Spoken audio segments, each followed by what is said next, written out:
নতুন বোন অনেকগুলো শিখেছে, মায়ের বোধন, মায়ের আরতি, বলিদান। দুর্গাপুজো আসার সময় হলেই মহিলা ঢাকিদের বলে মাতোয়ারা হয়ে ওঠে আরামবাগের দ্বারকেশ্বর নদের পার ঘেঁষা সালেপুর এলাকা। এবারেও তার ব্যতিক্রম হয়নি। 6 থেকে 7টে স্কেলে দক্ষ এই মহিলা ঢাকিরা পুরুষ ঢাকিদের সঙ্গে সমান তালে বোল তোলেন। আকাশে বাতাসে শিউলি ফুলের গন্ধ, নীল মেঘের আড়ালে সোনালি রোদের ঝিলিক জানান দিচ্ছে মা দুর্গা আসছেন।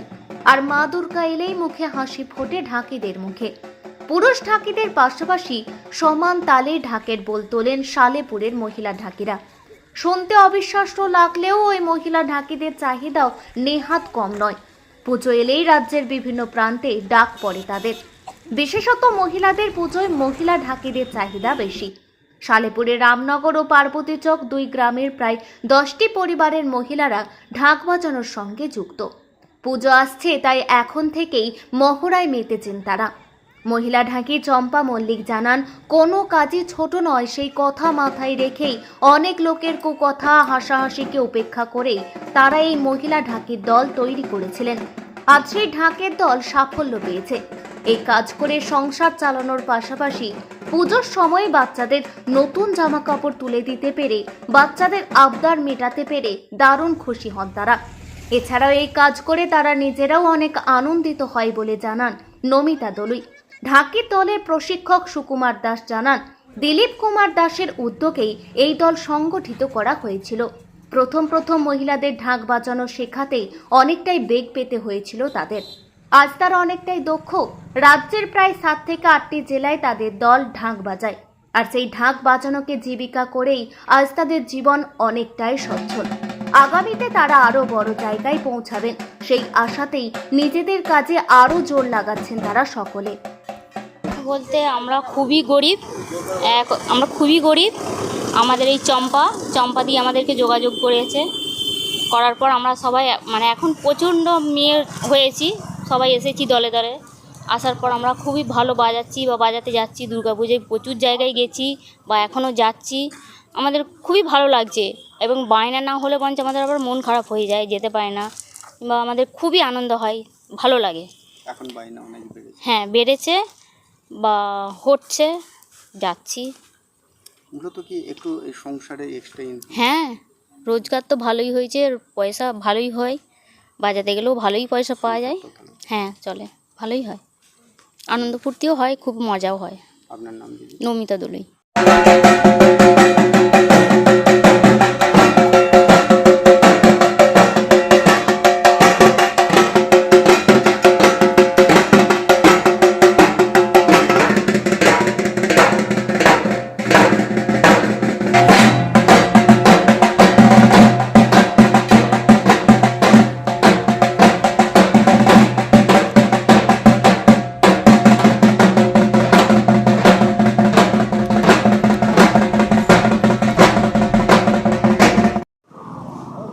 হ্যাঁ, নমস্কার, আমার নাম সুকুমার।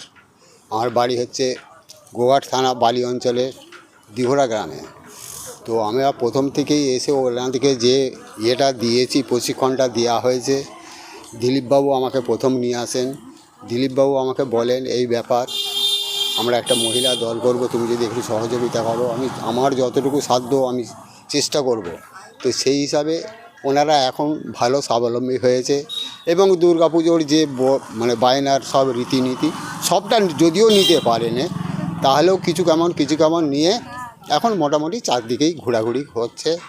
5-7টা জেলাতে আমরা ঘুরছি এবং তার সঙ্গে ভালো একটা পয়সা পাচ্ছি। সেই হিসাবে আমাদের মোটামুটি একটা চলে যাচ্ছে। শিখাতে কতটা বেগ পেতে হয়েছে? শিখাতে তো বেগ পেতেই হবে।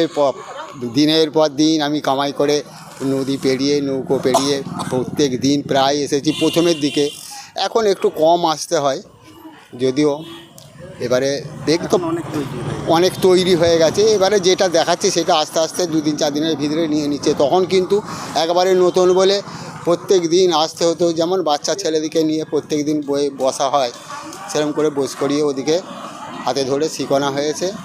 দিলীপবাবু আমাকে তো কোথায় কাজ করতো? মাঠে, এবারে ওনারা মাঠে ঘাটেই বেশি কাজ করতো।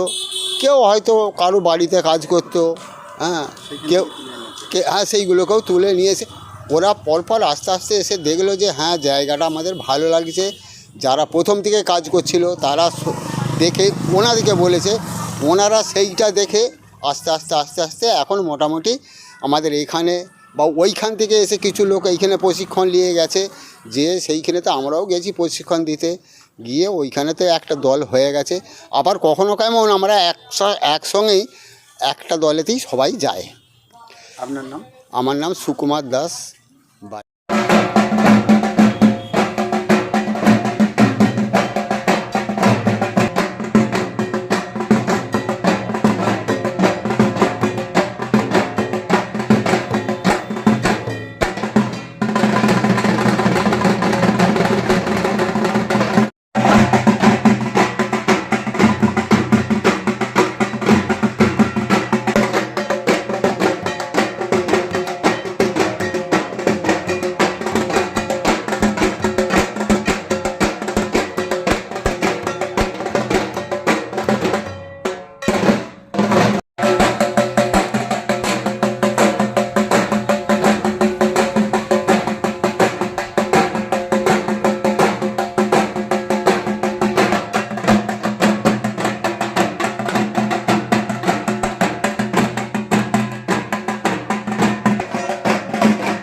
মানে আমার নাম চম্পা মল্লিক। নমস্কার। প্রথম আমাদের এই পীরতলায় জন্মাষ্টমী পুজো হয়। আমাদের মাস্টারেই আলুপটিতে বাড়ি। দিলীপবাবু এসে আমাকে একদিন বলে, চম্পা আমরা মহিলা ঢাক করব, 10টা মেয়ে জোগাড় করতে পারবি?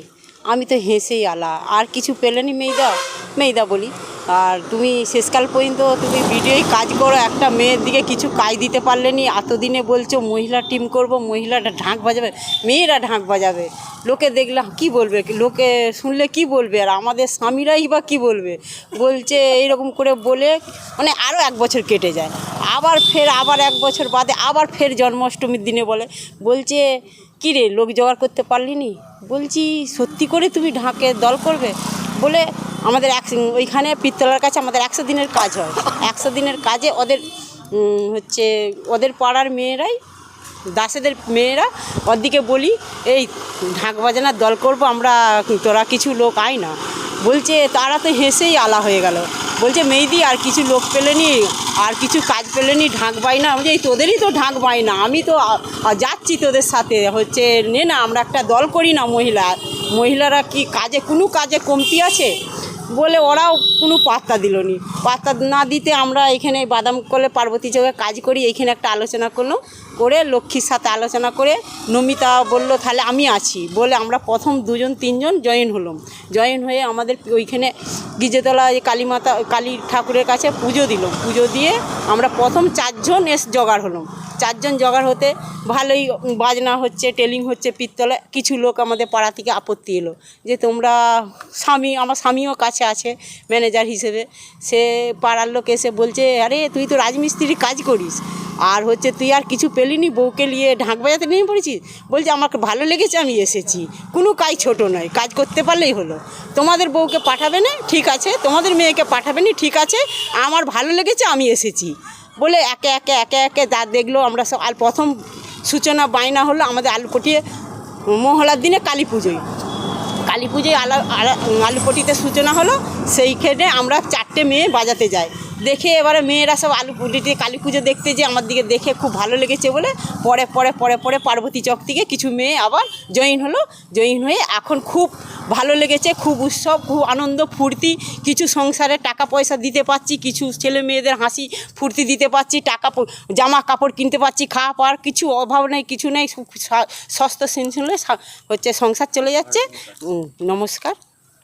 তার সঙ্গে পুজোও দেখা হচ্ছে। পুজোও দেখা হচ্ছে, আনন্দ ফুর্তি হচ্ছে, ছেলে মেয়েদিকে নিয়ে যাচ্ছে, খাবার কিনে দিচ্ছে, জামা কিনে দিচ্ছে, ফুর্তি হচ্ছে। ছেলের মেয়েরাও বলছে ভালো খুব আছে, একটু রাত হয়ে গেলে মা কখন আসবে, সে বলছে মা কখন আসবে।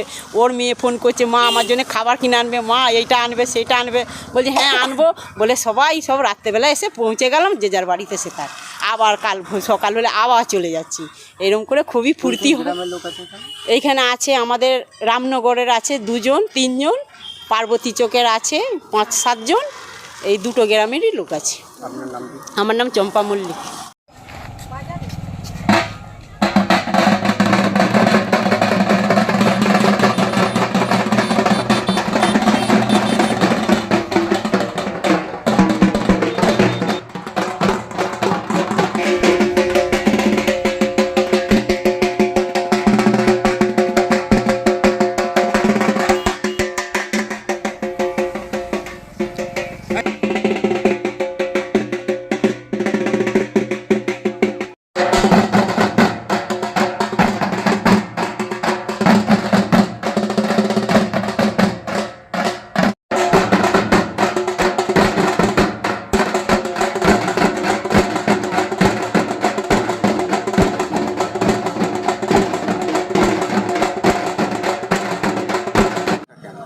নমস্কার, আমি দিলীপ কুমার দাস বলছি।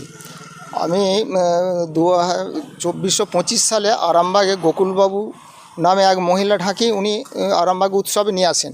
ওনাকে দেখে ওনাকে আমি যে জড়িয়ে ধরিয়ে বললাম, দাদা আপনি তো মহিলা ঢাক কীভাবে করলেন, আমাকে একটু বোঝাতে হবে, নাহলে আমি আপনার টিমে কাজ করব। বললেন না দাদা, আপনি মহিলা কিছু জোগাড় করুন, আমি আপনাকে সাজেশান দেবো, আপনি সেই মতো আগাবেন, আপনার টিম তৈরি হয়ে যাবে।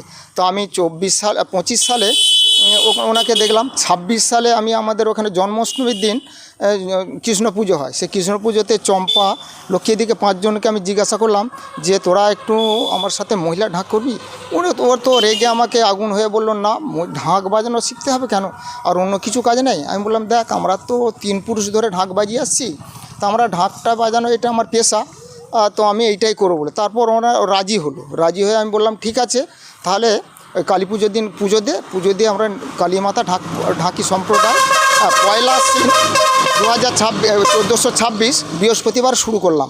তো শুরু করে দেখলাম আস্তে আস্তে আগিয়ে যে মেয়েরাও সারা দিচ্ছে, আস্তে আস্তে 1-2 করে আগিয়ে এলো। এখন আমার টিমে শুরু 2 জনকে দিয়ে শুরু করেছিলাম, চম্পা আর লক্ষ্মীকে দিয়ে শুরু করেছিলাম। তারপর আস্তে আস্তে 5 জন 7 জন এরকম করে এখন আমার মোট আমি 24 জনকে জোগাড় করে এখন আমার টিম চালাচ্ছে বা চলছে। উদ্দেশ্য হচ্ছে পিছিয়ে পড়া মেয়েরা, যেমন আমাদের ঘর সব, আমার টিমে এখন এসটি ঘরের মেয়েরা আছে 5 জন, ওদেরকে মানে ওরা যে পিছিয়ে আছে, এসটি সবসময় তো পিছিয়ে, তা ভাবলাম এসটি আছে, বগক্ষেত্রী আছে, জেলে আছে, তো এদেরকে নিয়ে শুরু করলাম। আমি দেখি যে মহিলাদিকে একটু আগাতে পারি কি না, তো সেই আশীর্বাদ নিয়ে নেমেছিলাম, গোকুলবাবুর আশীর্বাদ নিয়ে নেমেছিলাম। তো এখন আমি ভাবলাম যে আমি তো একা এটা উদ্ধার করতে পারবো না, তাই টিমটা চালানো আমার একার পক্ষে সম্ভব নয়। তো আমি আবার গোঘাটে বাড়ি সুকুমার দাস, মানে ওনাকে যে বললাম, ওনাকে হাতটা জড়িয়ে ধরে মানে বললাম দাদা আমার টিমে কাজ করতে হবে। বলছে মহিলাদের নিয়ে আবার কি টিম করবে গো, এ তো আমি শুনিনি, আর কি টিম করব, কি কাজ করব। আমি দাদা আমার সঙ্গে আগিয়ে আসুন না, আপনার নিশ্চয় সুফল হবে এবং আপনিও মানে এর থেকে কিছু পয়সা রোজগারও করতে পারেন বা চতুর্দিকে ঘুরতেও পারবেন। বলে কিভাবে যাতায়াত হবে, এ হবে সে হবে। আমি দাদা সমস্ত দায়িত্ব আমার, আপনি শুধু আমার টিমে কাজ করবেন। তো আমি এখন ওনাকে গুরুদেবের মতন ভালোবাসি, উনি আমার গুরুদেব, উনি আমাকে আগে নিয়ে এসে দিয়েছেন, আগিয়ে এখন আপাতত উনি এখন চলছেন। আজও যেমন উনি আমার মানে গুরুদেব হিসেবে ওনাকে দিয়েছে, উনি আজকে প্রোগ্রামটা করলেন। তো এইভাবে আমি চালিয়ে এসেছি। মেয়েরা এখন খুব খুশি, ওরা এখন বায়না, আগে কিন্তু বাজাতে যেতে চাইছো না, ওরা আগে মাঠের দিকে ছুটতো, তা মাঠে চলে যাচ্ছে। আমি এখানে বায়না ধরে দাঁড়িয়েছি, গাড়ি আমার দাঁড়িয়ে আছে, ওরা চলে গেছে মাঠে, মানে ভয়ে লজ্জায় পাড়ার লোক কিছু বলবে, ঘরের লোক কিছু বলবে, কিন্তু মাঠের কাজ ছিল। মাঠ থেকে ধরে নিয়ে এসছে আমাদের মালিক, আমাদের ম্যানেজার আছে, আমাদের মানিক মল্লিক, ওনাকে বললাম লোককে ধরে, আমার ড্রাইভার আছে সুফল, তাকে বললাম যে ধরে নিয়ে তাকে, সে ধরে নিয়ে এসে তাকে ধরে নিয়ে এসে নিয়ে গিয়ে তাকে বাজাতে গেছে। লোকের কাছে কথা শুনতে হচ্ছে, অনেক অসম্মানিত হয়েছে, বা মেয়েদের বাড়ি থেকেও অনেক অসম্মানিত হতে হয়েছে আমাদেরকে, যে মেয়েগুলোকে নিয়ে ঢাক পেটানো হচ্ছে, দিলীপবাবুর আর কিছু কাজকর্ম নেই। তো এখন মেয়েরাও সাড়া দিয়েছে, মেয়েদের বাড়ির লোকেরাও খুব সাড়া দিয়েছে এবং বাইরে বাইরে খুব ঘুরে বেড়াচ্ছে। এবং আমরা এখন বর্তমানে এবছর আমাদের ঘাটাল যাচ্ছে টিম, ঘাটাল, তারকেশ্বর, এইভাবে চারদিকে মানে এই যে এবছর যে পুজো একদিন কম, তো 5 দিন আমরা 5টা মণ্ডপে বাজাবো। এক একটা মণ্ডপে আমরা বাজাতে পারছি না, মানে এত এখন চাহিদা আছে। কজন করে কি যাচ্ছে? কত কজন করে কি যাচ্ছে? এখন মোটামুটি আমার 6জন 7জন করে যাচ্ছি, কোনো দিন 6জন, কোনো দিন 7জন, আবার কোনো দিন 2টো টিম দুদিকে, এই রকমভাবে আমি পাঠাচ্ছি। এইভাবে ছাত্রীর সংখ্যা কত? ঢাকির সংখ্যা এখন ঢাকির সংখ্যা কত? এখন ঢাকির সংখ্যা আমার 23 জন আপাতত। হ্যাঁ, আমি 2টো টিম করেছি, এইখানে আমার একটা টিম, আর একটা হচ্ছে আমাদের বলরামপুরে একটা টিম করেছি, মায়াপুর একে। তো 2টো টিমই আমার এখন দুর্গাপুজো আমার বুকিং হয়ে আছে। 2টো টিমে সব মেয়েরা আমাদের খুশি। উপার্জন মোটামুটি মেয়েদেরকে আমি বৎসরে একজন মহিলার পেছনে 50 থেকে 60 হাজার টাকার মতন মানে আমার হিসাব করে দেখি যে উপার্জন ওরা করিয়ে দিয়ে, বা তাতে করে ওরা খুব খুশি। এখন কিন্তু আগে যেমন বাজাতে যাচ্ছিল না, এখন কিন্তু ওরা আমার কাছে খোঁজ নেয়, দাদা বায়না কবে আছে গো। তার শুধু বসে আছে, বসে থাকলে তো হবে না, পেট চলবে না। এলাকার মহিলারা আরও আগ্রহী, কিন্তু আমি কি নিতে পারছি না, মানে আমিও এখন ঠিকমতো মানে পারছি না। মানে এই মেয়েগুলোকে একটু তৈরি করি, সেই মেয়েগুলোকে নিয়ে আর আবার আমি একটা পরিকল্পনা রেখেছি। নতুন বল মানে এবছর 2-3টে নতুন বল, মানে মায়ের বোধনের বল, যেটা ওরা জানতে পারতো না। মায়ের আরতি ওরা জানতে পারতো না কী ধরনের জিনিস, কিন্তু আমরা সেইটা নিজেরা ম্যানেজ করে চলেছি আপাতত। এখন এবছর ফুল রিহার্সাল দিচ্ছে ওরা, মানে প্রায় শ্রাবণ মাস থেকে একটা দিনও রিহার্সালের বন্ধ নেই। আজও রিহার্সাল দেওয়া হয়ে গেল, বা এরপরও আরও রিহার্সাল দেবে। আমার বাবা পীর সাহেবেরকে ওখানে আমরা রিহার্সাল দিই, আমি না থাকলেও ওরা প্রতিদিনই রিহার্সাল দেয়, এটা আমাকে খবর দেয়, কিন্তু আমি সব দিন আসতে পারি না। যাই হোক, এখন নতুন বোন অনেকগুলো শিখেছি, মায়ের বোধন, মায়ের আরতি, বলিদান। এখন আরামবাগেই রয়েছে প্রাণ আইভিএফ ফার্টিলিটি সেন্টার। নিঃসন্তান দম্পতিদের মুখে হাসি ফোটানোর বিশ্বস্ত প্রতিষ্ঠান প্রাণ আইভিএফ ফার্টিলিটি সেন্টার দক্ষিণবঙ্গের মধ্যে সর্ববৃহৎ এবং সর্বপ্রথম এআরটি গভর্নমেন্ট রেজিস্টার প্রাপ্ত আইভিএফ সেন্টার এখন আরামবাগেই। অল্প খরচে আইভিএফ পরিষেবা, বন্ধ্যাত্ব চিকিৎসার এক অভিনব অধ্যায়। প্রাণ আইভিএফ ফার্টিলিটি সেন্টার একেবারে অল্প খরচে পুরুষ ও মহিলার বন্ধ্যাত্ব পরীক্ষা, বন্ধ্যাত্ব চিকিৎসা সবকিছুই হয় আমাদের প্রতিষ্ঠানে। সুচিকিৎসার মাধ্যমে মা ও বাবা ডাক শুনতে পারবেন নিঃসন্তান দম্পতিরা। তাহলে আর দেরি কেন, আজই যোগাযোগ করুন প্রাণ আইভিএফ ফার্টিলিটি সেন্টারে। ঠিকানা বসন্তপুর, আমতলা, 2 নম্বর রেলগেট, আরামবাগ, হুগলি। যোগাযোগ নম্বর 7865858781 অথবা যোগাযোগ করুন 7908098172 এই নম্বরে।